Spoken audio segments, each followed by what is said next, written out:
Hey guys, my name is Elijah, and in today's tutorial I will show you how to change aspect ratio in Davinci Resolve. So it's very simple. This is my timeline, and when I want to change aspect ratio of my timeline, I will need to go here to this media pool. If you don't see this, just click on this and it will appear. And then timeline will be with this icon, as you can see, this one. When you want to see it more properly, you just click on this icon, and as you can see, timeline is this one. Every other will be clipped like this, and this is timeline.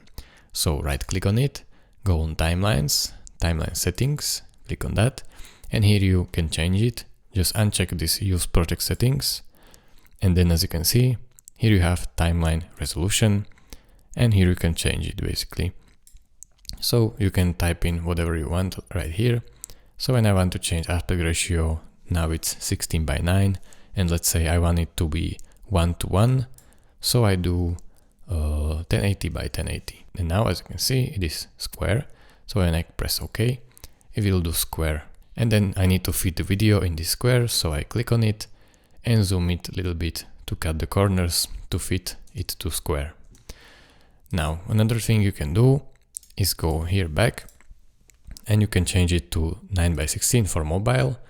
Just reverse it and type here 1080, as you can see is here, and 1920 right here. Click OK, and now it's vertical.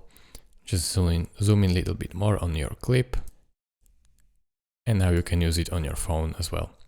So thank you guys for watching. If this video was helpful, consider subscribing and liking this video, and I will see you in the next tutorial. Bye bye.